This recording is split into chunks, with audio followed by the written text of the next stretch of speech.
Ginisang pork giniling with mushroom and bok choy.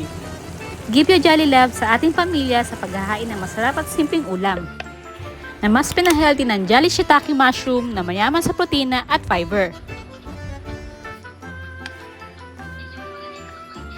At ng Jolly Pieces and Stem mushrooms.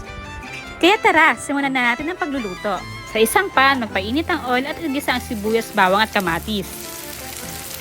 At isunod na natin ang pork giniling. Lutuin lang ito hanggang sa magkulay brown na ito.